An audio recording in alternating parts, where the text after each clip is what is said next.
Death game series final episode don't go looking for death, death will come find you. ये शुरुआत में यीजे को दिखाया जाता है जो अपनी आखिरी जिंदगी में अपनी माँ के शरीर में है। वो दुखी और हैरान था। तभी वो शाइनिंग ऑर्ब आईने के अंदर से निकलकर उसके सामने आता है। ये देखकर वो उल्टे कदम पीछे की तरफ चलने लगता है और कहता है कि मेरे पास मत आओ। पर वो शाइनिंग ऑर्ब उसके पास आकर उसे उसकी माँ की यादें दे देता है। फिर यीजे अपने आप से कहता है, मैं हमेशा सोचता था कि मुझे मेरी माँ के बारे में बहुत कुछ पता है, पर अब ऐसा लगता है कि मैं उनके बारे में कुछ भी नहीं जानता था। येजी की माँ एक ऐसी लड़की थी जो सुंदर सपनों की दुनिया में जीती थी। पहले वो एक लड़की थी, फिर जिस इंसान से वो प्यार करती थी उससे शादी करके एक पत्नी बनी, उसके बाद एक माँ भी बनी। वो अपनी जिंदगी में काफी खुश थी, पर अचानक से एक दिन उसके पति की मौत हो गई। येजी कहता है, मैं नहीं जानता था कि उस दिन मेरी माँ जिस इंसान से वो प्यार करती थी उसे खोने के बाद भी मेरी खातिर अपने आप को संभालने की कोशिश कर रही थी। वो अपनी जॉब के साथ साथ येजे को भी संभाल रही थी। पर एक दिन अचानक से येजे के बीमार हो जाने पर वो बहुत घबरा गई थी। जिस कंपनी में वो काम कर रही थी वो कंपनी कुछ एम्प्लॉयज को उसकी माँ के साथ नौकरी से निकाल देती है। येजे अपने आप से कहता है कि जिन हालातों से मेरी माँ गुजरी है उनके मुकाबले तो मैंने अभी कुछ भी नहीं देखा था। पर उन्होंने कभी भी हार नहीं मानी, न ही पीछे मुड़कर देखा। वो लगातार आगे बढ़ती रही। वो घर चलाने के लिए बहुत सारी छोटी मोटी नौकरियां करती रही। मेरी किस्मत बहुत अच्छी थी जो मुझे ऐसी माँ मिली, पर मैं बेवकूफ़ों की तरह अपनी परेशानियों में ही उलझा रहा और जो खुशियाँ मुझे किस्मत से मिली थी मैं उनकी कदर करना भूल गया। जब वो लगातार उसे उसके करियर में मिलने वाली नाकामयाबियों से दुखी होकर अपने आप को शराब में डुबा रहा था, तब भी उसकी माँ को सिर्फ उसकी परवाह थी। वो खामोशी से उसका ध्यान रखती थी और उससे कहती थी कि वो हमेशा उसके साथ है, इसलिए उसे हिम्मत नहीं हारनी चाहिए। उस दिन वो बीमार थी और हॉस्पिटल से अपने बेटे को कॉल कर रही थी। जब वो कॉल रिसीव नहीं करता है तो वो उसे ढूंढने के लिए जाने वाली थी, पर तभी उसे एक अनजान आदमी की कॉल आती है। उस आदमी से अपने बेटे की मौत की खबर सुनकर उन्हें काफी सदमा लगता है और वो जमीन पर गिर जाती है।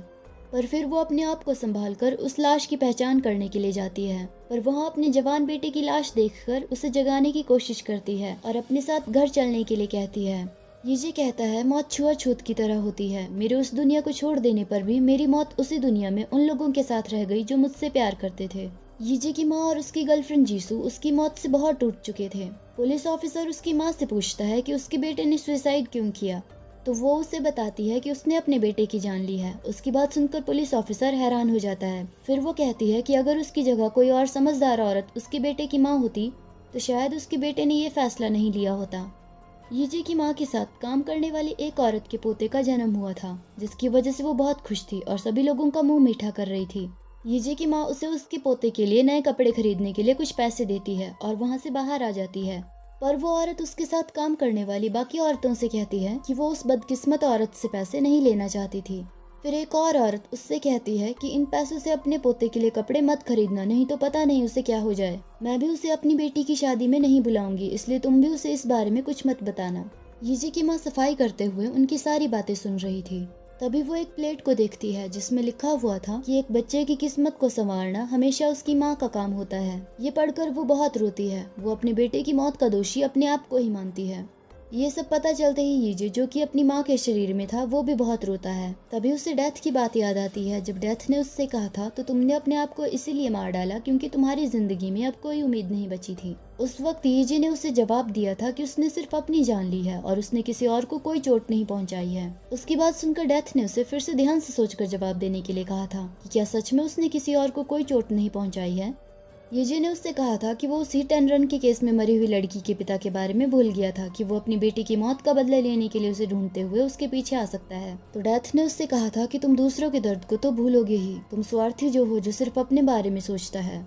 फिर येजे ने डेथ से कहा था कि वो आदमी समझता था कि मैंने उसकी बेटी को मारा है और सीधी सी बात है, वो इसलिए मुझे भी जान से मारना चाहेगा। उस वक्त डेथ ने उससे पूछा था, तो तुम्हारी माँ तुम्हारी मौत की वजह से किसकी जान लेना चाहेगी।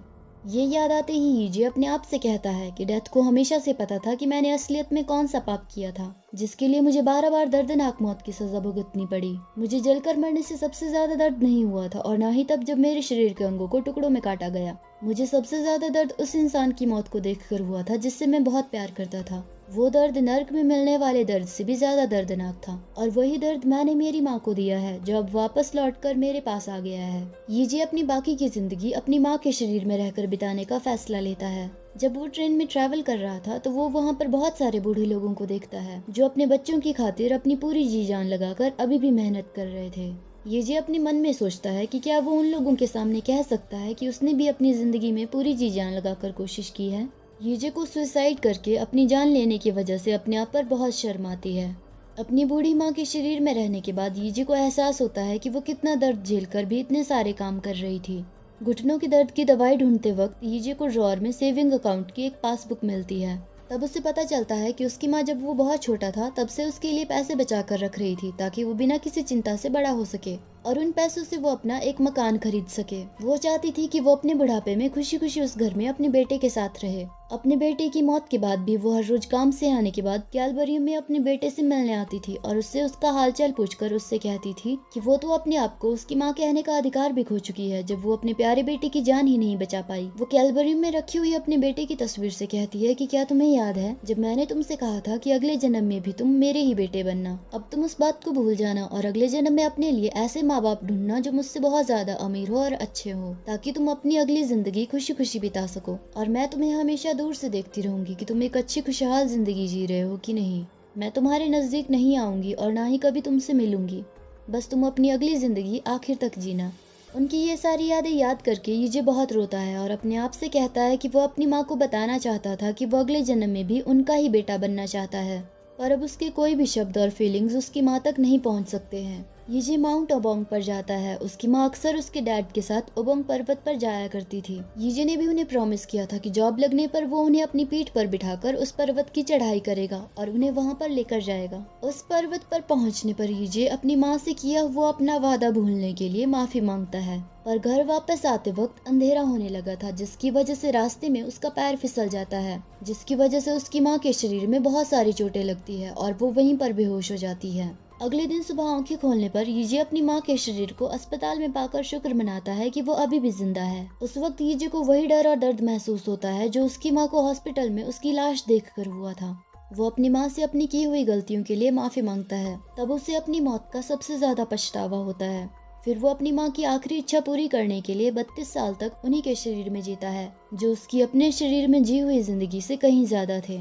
यीशु ने उससे कहा था कि डर डर के जीने को जीना नहीं कहते हैं, पर ये अपने आप से कहता है कि वो कायर है जिसने अपनी जिंदगी इस डर में जी है कि पता नहीं ये दुनिया उसकी कीमत जान पाएगी कि नहीं, कहीं वो बाकी लोगों से पीछे न रह जाए, कहीं कोई उसका साथ न छोड़ दे। और इससे पहले कि उसकी जिंदगी में फिर से खुशियाँ आती, उसने अपने डर की वजह से अपनी जान दे दी। उसे मरने के बाद एहसास हुआ कि जिंदगी अपने आप में एक सबसे बड़ा मौका है और जिस दर्द और डर की वजह से उसने अपनी जान दी वो उसकी जिंदगी का एक सिर्फ छोटा सा हिस्सा थे। जिंदगी में गम, खुशियाँ, हार जीत आते रहते हैं क्योंकि ये जिंदगी का एक हिस्सा है। अगर हम फेल भी हो जाते हैं तो कोई बात नहीं, फिर भी हमें अपनी जिंदगी में आगे बढ़ते रहना चाहिए। ये कहता है, पर मुझे ये बात बहुत देर से समझ आई। फिर वो अपनी माँ के शरीर में भी अपनी आंखें बंद कर देता है और एक बार फिर से डेथ के सामने अपनी आंखें खोलता है। वो डेथ से कहता है कि उसने कभी नहीं सोचा था कि वो उसे याद करेगा और एक लंबी जिंदगी जीने के बाद उससे मिल पाएगा। डेथ उससे कहती है कि मुझे नहीं लगता कि इतना ज्यादा समय बीता है। ये कहता है कि मेरे लिए वो समय ज्यादा था और मैं हर वक्त सोच रहा था कि इस बार जब मैं तुमसे मिलूंगा तो मैं क्या करूंगा। ऐसा कहकर वो अपने घुटनों पर आकर डेथ से भीख मांगते हुए कहता है कि क्या वो एक आखिरी बार फिर से उसे शूट कर सकती है, पर डेथ उससे कहती है कि उसकी सारी बुलेट सब खत्म हो चुकी है। ये कहता है कि वो ये बात जानता है, पर वो सिर्फ एक बार ये बनकर ही अपनी जिंदगी जीना चाहता है। डेथ उससे पूछती है कि तुम ऐसा क्यों चाहते हो, तो वो रोते हुए कहता है कि वो एक आखिरी बार अपनी माँ को गले लगाना चाहता है। फिर डेथ उसे बताती है कि वो अपनी एक जिंदगी में मौत से बचकर जिंदा रहने में कामयाब हो चुका है, इसलिए वो उससे जीत गया है और डेथ ने उसे जो सजा देनी थी वो भी पूरी हो चुकी है, इसलिए अब उसका आखिरी फैसला डेथ नहीं बल्कि भगवान करेंगे। उसकी बातें सुनकर ये रोने लगता है। तभी डेथ मुस्कुराते हुए एक नीली बुलेट गन में डालते हुए कहती है, पर उससे पहले वो उसे एक आखिरी मौका देगी, पर अगर ये गोली चली तो। ये उससे पूछता है कि अगर ये गोली नहीं चली तो। डेथ उससे कहती है कि तब उसका फैसला भगवान करेंगे। ऐसा कहकर वो ये के पास बंदूक दे देती है। ये की ट्रिगर दबाते ही गोली चलने की आवाज आती है और ये उसी बिल्डिंग के टेरेस पर पहुंचता है जहां से कूदकर उसने अपनी जान दी थी, पर इस बार वो अपनी माँ की कॉल को अवॉइड करने के बजाय रिसीव करता है और उनसे मिलने के लिए उनके पास चला जाता है।